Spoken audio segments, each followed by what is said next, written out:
want to ask you something. When did your period change? Because I am willing to bet that it started changing way before you knew about the word perimenopause. Of us, period changes came first. Before the brain fog, before the mood swings, before any of the things that we now know to look for. Your cycle started doing something different and you were told it's just stress. Or maybe it's your hormones. Or maybe it's nothing at all. Maybe it's all in your head. This started changing for me in my 30s, and I was going to the doctor, and I was a military wife at the time. And so I moved a lot, and I had a lot of different doctors, and it was really hard to get any kind of help. Every time that I asked for hormone testing, because I've been studying this shit for years, even before it was ever really even talked about, I was dismissed. I was given books like Female Brain Gone Insane, which have value, yes, but what was going on inside of me was being dismissed. And changing menstrual cycles, it was just like shirked off, like, not a big deal. So this is episode 10 of my 82 Symptoms series. I've cross-referenced 6 of the leading books on perimenopause today. And I'm making it my goal to break down symptoms in every documented category. And today we're talking about menstrual changes. 8 symptoms in this category, and every single one of them gets dismissed by our medical providers every single day. And I don't want to demonize them, the doctors, the nurses, etc., but the education around perimenopause is paltry at best. They get 1 to 4 hours of education unless they're specialized in perimenopause. So as you know, if you've been around here at all, perimenopause can start in your 30s, and it definitely started for me in my 30s, but I didn't know it because I didn't even know that word. So your period can start changing in your 30s. You are not too young. You're just uninformed. I was too. It's not your fault. So let's talk about what's going on. Because your menstrual cycle is basically a communication between progesterone and estrogen. It's the hormonal conversation between progesterone and estrogen. And in perimenopause, that conversation begins getting disrupted. So to simplify, in a typical cycle, estrogen rises in the first half. You ovulate, then progesterone rises in the second half. Progesterone is the hormone that prepares the uterine lining for a potential pregnancy and then triggers its shedding as your period, as you need to have your period because you didn't get fertilized, you didn't take on sperm, you're not pregnant, blah, blah, blah. I'm trying not to get tongue-tied today. In perimenopause, 2 things happen. Ovulation becomes inconsistent. You do not always ovulate every single cycle. And when you don't ovulate, progesterone does not rise properly. No progesterone surge means your uterine lining keeps building under the influence of estrogen without the counterbalance. And when it finally sheds, it can be a lot. And that is where flooding comes in. Second, estrogen becomes erratic. It can surge really high, and then it can crash. And those surges can cause the lining to build up faster. And the crashes can cause it to shed unpredictably. So you can start your period very unpredictably. And that is where spotting and irregular timing comes in. If you can imagine a seesaw with estrogen on one side and progesterone on the other, trying to balance, and in perimenopause, it gets wobbly. And sometimes one side crashes and it's really hard. Sometimes the other surges, goes up really fast. Your period is going to feel all of it. Okay, so now I'm going to hold your hand and walk you through the 8 documented menstrual symptoms in this category. 1, irregular periods. Your cycle timing becomes unpredictable. It could be shorter, it could be longer, it could get skipped altogether entirely. Often one of the first things that women notice and the first thing that gets dismissed as stress. Heavy periods and flooding. Wow, did I go through this one before I had my uterus removed. Soaking through a pad or a tampon in under an hour, passing clots of all sizes. This is the progesterone decline, leading to unregulated estrogen-driven uterine lining buildup. It isn't normal, and it's all hormonal. And it can significantly affect the quality of your life. And absolutely requires you to have a conversation with your provider. 3, shorter cycles. They start getting closer together. Instead of every 28 days, you're at every 21 days. And this happens in early perimenopause before cycles start spacing out in the later transition. Next, longer cycles and missed periods, cycles spacing out as ovulation becomes less frequent in later perimenopause. And this is the phase that can be confusing because sometimes you can go 2 or 3 months without a period. And then you begin to wonder if you're pregnant or if you're in perimenopause or both. While I've not had the is this perimenopause or am I pregnant because I don't sleep with men issue, I've known a lot of people who've gone through this, and it's very common. Almost nobody talks about it. Next is spotting between periods. I always hated this.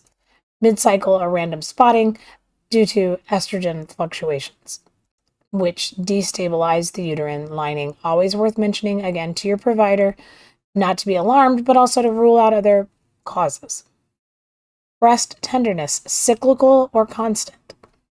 Estrogen surges in early perimenopause and can cause sensitivity and swelling that feels very different from what you've experienced before. Some women describe it as feeling like their breast belonged to someone else. Next is worsening PMS. Pre-existing PMS intensifies. Yeah, I had this. New PMS symptoms begin to appear even when your cycle is irregular. The progesterone GABA connection that we talked about in the sleep episode plays a big part here as well. Lastly, bloating, abdominal distension. Oh my God, did I feel this one deeply, and I loathed it every day. Which is tied to estrogen fluctuations. Shocker, I know, you're not surprised at all here. Because estrogen affects your gut motility, aka digestion. The GI tract is full of estrogen receptors. Did you know that? And when estrogen spikes or surges, your gut feels it. Root cause across all of these menstrual symptoms is the same. The estrogen and progesterone relationship is destabilizing. Ovulation becomes inconsistent, which disrupts the progesterone cycle. And estrogen is fluctuating erratically rather than declining in a smooth, predictable line. This isn't something that you caused. It's not stress. It's not diet. It's not that you need to work out more or work out less. It's not anything that you did wrong. It's the hormonal transition of perimenopause that is happening in real time in your body. Now, there is also a thyroid connection that is worth mentioning here. Thyroid dysfunction can cause menstrual irregularities that look identical to perimenopausal symptoms. If your provider is investigating menstrual cycle changes, thyroid labs are a reasonable part of this conversation as well. So don't hesitate to ask for that. You have to remember when you go into the doctor, I know oftentimes a lot of people will say, and I included, felt like I was asking permission for things. It is okay to tell the doctor what you want. Now, they, of course, get to tell you whether they think it's valid or not, but it's also okay for you to leave and go find another provider who's willing to listen to what you want because it is your care. And it's time for you to grab your ovaries and be your own best advocate. Because if you don't, nobody else is going to do this for you. Nobody's going to advocate for you. Nobody's going to come save you. So let me give you some practical information. If you are not already tracking your cycle, do it. Get an app, get a notebook. I don't care. Track it. Not just the date, but the symptoms, the flow volume, the spottiness, the breast tenderness, mood, bloating, all of it. The more you write down, the better prepared you are to go see a provider. The better prepared you are to take care of yourself. For heavy bleeding, iron levels are important. Iron levels are important for everybody, but if you're bleeding heavy, we need to pay close attention to that. Heavy periods can quickly deplete your iron and contribute to fatigue and brain fog.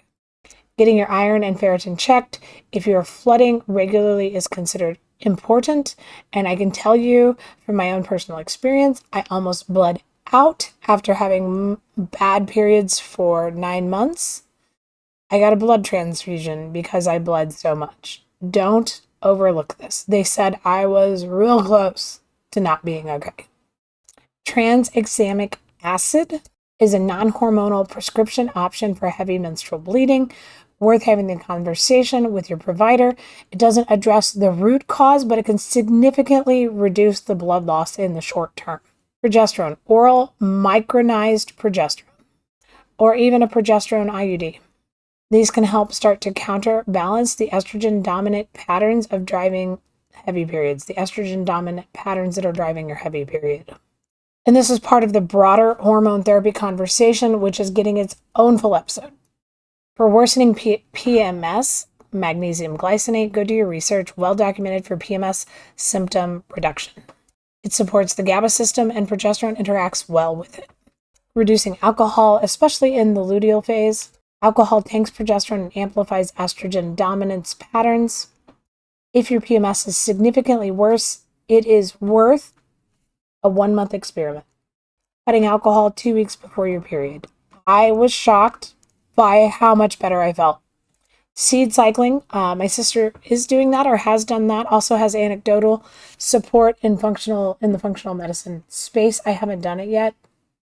Flaxseed is the first half of the cycle, then pumpkin seeds in the second. The research is limited, but the risk is 0. Your period changing is not nothing. It's not just stress. It's not just your body moving through a hormonal transition. It starts years and sometimes decades before you ever get an explanation, generally speaking, for what's actually happening. So the earlier you understand what is going on, the more options you have. And that is the whole point of this series. I was upset that I didn't know any of this, and I had many women before me why I didn't know it. So here I am. The next episode, we're going to talk about hair, skin, and body comp. The changes that happen outside of the body that nobody prepares you for, like collagen loss, hair thinning, weight shifting to places you're like, how the hell is this even possible? That one is coming up. Drop a comment. Tell me, did your period change before anything else? Did you notice it? Did it go unnoticed? Did you have this conversation with any of the women in your family? Were you walking into this season of life prepared? I want to know. The more we talk about it, knowledge is power. As a reminder, nothing I share here is medical advice. I am a coach. I'm a holistic nutrition student. I have multiple degrees, but I'm just a woman who's living through it and bringing you what I'm finding. I'm reading all the books and I'm putting together all the symptoms and all the things to minimize what you need to look through. But I do implore you to do your own research. Find a provider who listens, take what resonates, leave what doesn't. And girl, if you have not done something to love yourself today, please go do that. And if you don't know what that looks like, send me a DM, drop me a message. I'll help you out. Until next time, all my love.